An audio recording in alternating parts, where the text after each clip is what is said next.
Hi.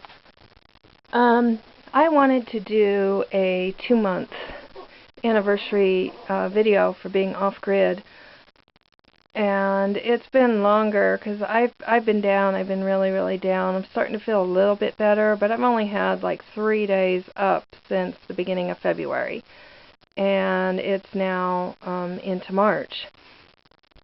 So for starters, they cleared the yard.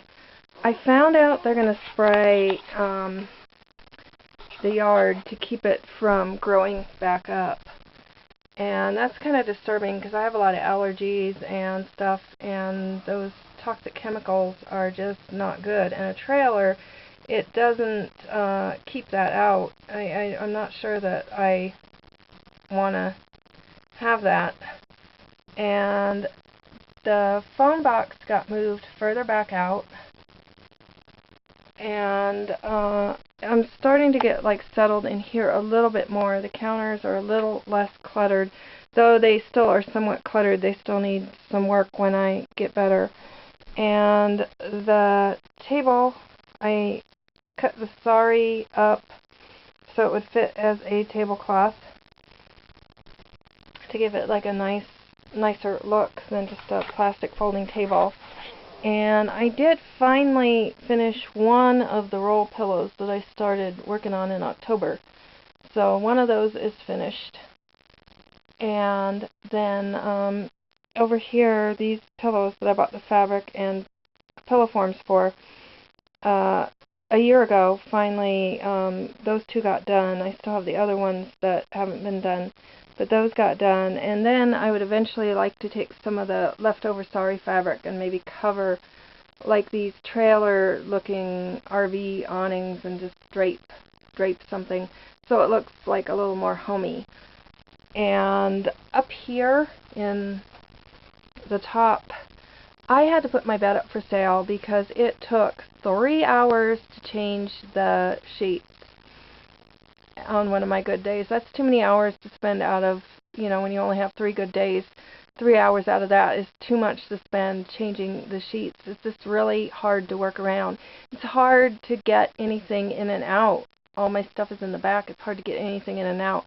And it caused the other side over there, the top of the canopy, to rip, and now it's got a big hole and it's continuing to rip.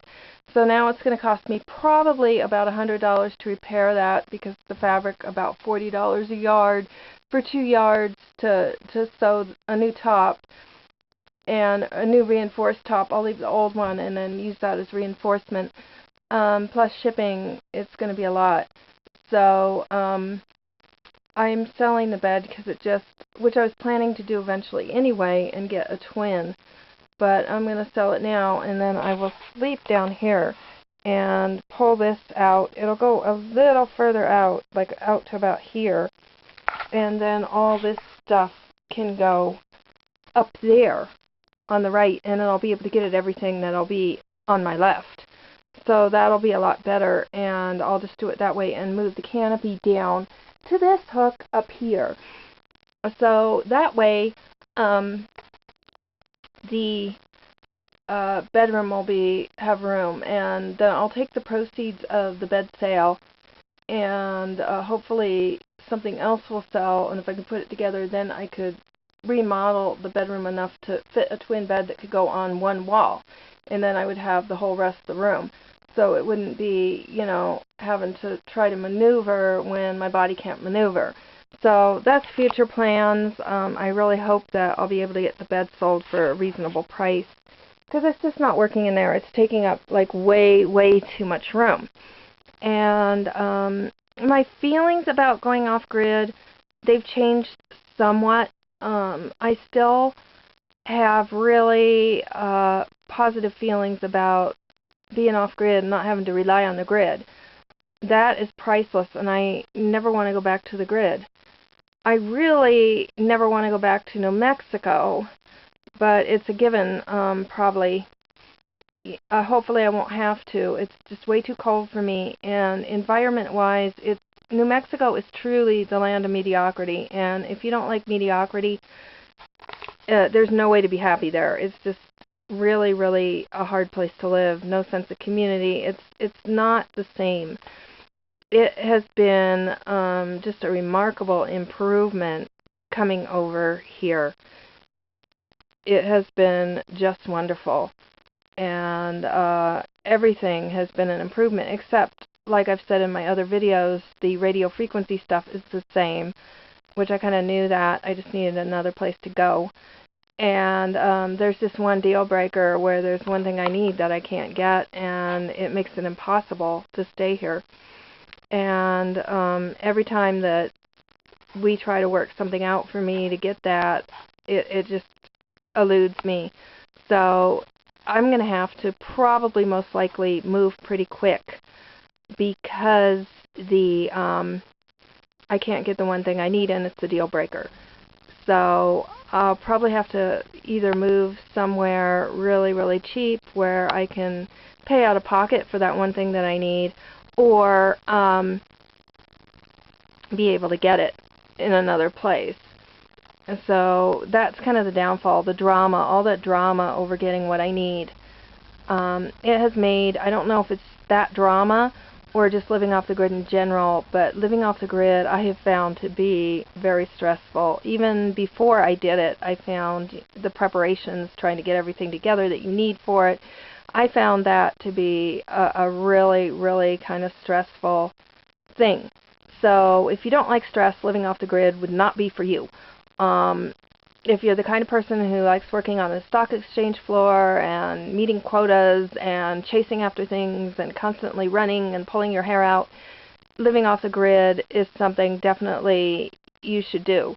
And in your case, you might find it more relaxing, but I'm not really sure of that. I would say that living off grid is probably the most stressful thing. I used to have 3 jobs and, you know, live in New York and be in and out of Manhattan and just the whole lifestyle. And I look back on that, and it was never like this stressful. I think just because if something happened with a job or something, you'd replace it or do that. It wasn't like you were trying to just survive. And living off grid, you're trying to just survive, especially if you don't have a lot of money and you have a disability and health issues. I think that's what makes it really tough. And so I've got this one need that I can't really go without, and so I definitely was not planning to stay here. I was planning to stay here like a year and a half and then move on, recover financially, and move on to a place that had less EMFs. And so definitely wherever I go is going to have less. But I definitely have to you know, survive too. So and now that I'm hearing, I learned this morning that they're probably going to, you know, poison spray the yard.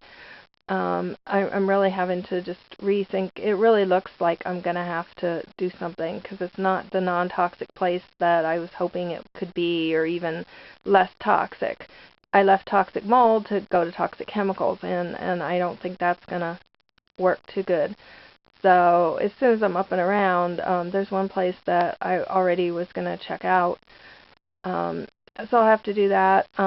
So it's like my second month. I've just got to say, it's living off grid. I'm not living in the dark like some of these YouTube videos or anything like that, but I just have to say it's not that easy thing that people think it is.